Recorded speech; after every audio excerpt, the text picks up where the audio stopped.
তুমি টেনশন করছো, চাপ নিচ্ছ, এর জন্য তোমার পরিস্থিতি দায়ী নয়। 3টে ভুল বিশ্বাস বা বোঝা এর জন্য দায়ী। এই 3টে জিনিস যদি তুমি না বুঝতে পারো, যতই চেষ্টা করো, এর থেকে বেরোনো কিন্তু খুব কঠিন। দেখো, এই ভিডিওতে আমি কোনো মোটিভেশন দিতে চাই না, মেয়ার মোটিভেশন কাজও দেবে না যদি ক্লারিটি না আসে। আমি তোমার সামনে জাস্ট একটা আয়না ধরব। এই আয়নায় তুমি নিজেই দেখতে পাবে ঠিক কোন জায়গাটা তুমি আটকে আছো। কারণ আমি একই পথের যাত্রী, আমি জীবনের অভিজ্ঞতা থেকে যেটুক শিখেছি সেটাই তোমাদের সামনে ভাগ করে নিতে চাই। দেখো, প্রথম যে ভুলটা তুমি করো, কন্ট্রোল ইলুশনে ভোগো। একটু খেয়াল করে দেখো, সব কিছুতে তুমি যেন কন্ট্রোল করতে চাও। তুমি চাও সব কিছু ঠিক হবে, সবাই তোমাকে প্রশংসা করবে, কেউ তোমার সমালোচনা করবে না, 100% ডিসিশন ঠিক হবে। এটা কি সম্ভব? এটা কন্ট্রোল করতে গিয়ে তো উল্টো হয়, চাপ বেড়ে যায়। কেন? অন্য কেউ সমালোচনা করলো, কে নিন্দা করলো, কে তোমার প্রশংসা করলো, সেটা কি তোমার হাতে? তুমি কি তাদের মন কন্ট্রোল করতে পারবে? তুমি কি তাদের থিঙ্কিং চেঞ্জ করতে পারবে? পারবে না। উল্টে চাপ নিয়ে আসছে। 100% পারফেকশনের চেষ্টা করি আমরা, সেটা বেসিক্যালি সম্ভব নয়। কারণ আমাদের লাইফ আননোন ফোর্সের দ্বারা নিয়ন্ত্রিত হয়, সব কিছু আমাদের মন মতো হয় না। যা চাই সেটা নাও হতে পারে। এটা কিন্তু অনেকটা ফেটের উপর ডিপেন্ড করে। তাই 100% পারফেক্ট ডিসিশন নেওয়া বা কাজ হওয়া সেটাও আমাদের হাতের উপর নেই। তাই সব কিছুকে কন্ট্রোল করতে যাওয়া মানে কিন্তু উল্টে নিজের চাপটাকেই নিয়ে আসা, তাই নয় কি? তাহলে কি করবে? রেসপন্ড করবে, পরিস্থিতি অনুযায়ী অ্যাকশন নেবে, কাজ করবে। যেরকম যেরকম সিচুয়েশন আসবে সেই অনুযায়ী তুমি রেসপন্ড করবে। We are the responder, we are not the reactor. Reaction করলে কিন্তু খারাপ হবে। রেসপন্ডিং আর রিয়াকশনের মধ্যে, রিয়াক্টিংয়ের মধ্যে কিন্তু পার্থক্য আছে। জীবনে আমাদেরকে রেসপন্ড করতে হয়, রিয়াক্টিভ হলে সেটা আমাদের ক্ষতি হয়। কারণ রিয়াকশনটা ইমোশন থেকে আসে আর রেসপন্ডটা লজিক থেকে আসে। দ্বিতীয় যে ভুলটা তুমি করো, দেখো, তুমি সবসময় ভাবো তোমাকে কেউ বিচার করছে, তোমাকে কেউ দেখছে।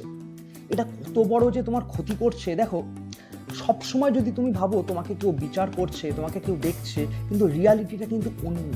তুমি যতটা ভাবছো যে আমাকে নিয়ে লোকে পড়ে রয়েছে, বাস্তবটা কিন্তু অতটা নয়। তাদের ব্যক্তিগত জীবন রয়েছে, তাদের নিজস্ব লাইফ রয়েছে, তাদের নিজস্ব সাফল্য ব্যর্থতা, তারা বিজি। তারা তোমাকে নিয়ে অতটাও ভাবে না যতটা তুমি ভাবছো। যদিও বা কিছু সংখ্যক লোক কিছুটা ভাবে, তাতে কি তোমার ব্যর্থতা সাফল্য কিছু নির্ভর করে? তাতে কি তোমার জীবন বদলায়? তাদের ভাবনা তাদের কাছে। তোমার নির্ভর করে তোমার অ্যাকশনের উপর, তোমার কাজের উপরে, তাদের ভাবার উপর বিচার করে না। তৃতীয় যে ভুলটা তুমি করো, সবসময় নিজেকে কম্পেয়ার করো অন্যের সাথে। সবসময় ভাবো আমি বোধহয় পিছিয়ে পড়ছি অন্যের সাপেক্ষে। দেখো, কত বড় ভুল থিঙ্কিং বা মাইন্ডসেট এটা। দেখো, প্রত্যেকের শুরু আলাদা, প্রত্যেকের সময় আলাদা, প্রত্যেকের মেধা আলাদা। কারোর সাথে কারোর তুলনা চলে না। তুমি কেন অন্যের টাইম লাইনে নিজেকে মাপবে? প্রত্যেকে সোনার চামচ নিয়ে যেমন বড় হয় না বা জন্মায় না, অনেকে শূন্য থেকেও শুরু করে। তাই সবার পরিস্থিতি, পার্সপেক্টিভ আলাদা আলাদা হয়। তাই একজনের সাথে আরেকজনকে তুলনা করা মানে সম্পূর্ণরূপে একটা ইমপ্র্যাকটিক্যাল কাজ। তুমি তুলনা করবে তোমার গতকালের আমির সাথে আজকের আমির। এটাই, তুমি গতকাল কতটা উন্নতি করেছো তার সাপেক্ষে আজকে কতটা বেটার করছো, এটাই হচ্ছে তোমার মাইন্ডসেট হওয়া উচিত। কিন্তু সবসময় আমি যদি বাইরের সঙ্গে নিজেকে তুলনা করি, তাহলে কিন্তু এই রেস কোনোদিন শেষ হবে না, এই রেস চলতেই থাকবে। একটা জিনিস মাথায় রাখবে, চাপ কমাতে জীবনকে বদলাতে হয় না, চিন্তা বদলালেই চাপ অনেক কমে যায়। তাহলে কি করবে? দেখো, নিজেকে দুটো প্রশ্ন করো আজ থেকে। এক, কোনো কিছু করার আগে যখন তুমি চাপ নিচ্ছ, তখন একটা প্রশ্ন করো, এটা কি আমার কন্ট্রোলের মধ্যে আছে? এটা কি আমি কন্ট্রোল করতে পারি, না ইটস মাই বিয়ন্ড কন্ট্রোল? আর একটা প্রশ্ন করো, আমি কি অন্যের সাথে তুলনা করছি? যে কারণে আমি চাপে আছি, সেটা কি অন্যের সঙ্গে তুলনার জন্য? এই দুটো প্রশ্ন নিজেকে করো, উত্তরই তোমার সমাধান। তাই আবারও বলছি, সব কিছুকে কন্ট্রোল করতে যাওয়া উচিত নয়। জীবনটা একটা রেসও নয়, আর মানুষ তোমাকে নিয়ে এতটা ভাবছেও না যতটা তুমি ভাবছো।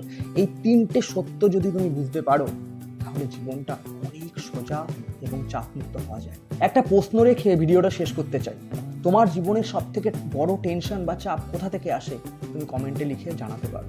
ভালো থাকো, সুস্থ থাকো। যদি এই ধরনের কন্টেন্ট চাও, চ্যানেলটিকে সাবস্ক্রাইব করে রাখতে পারো।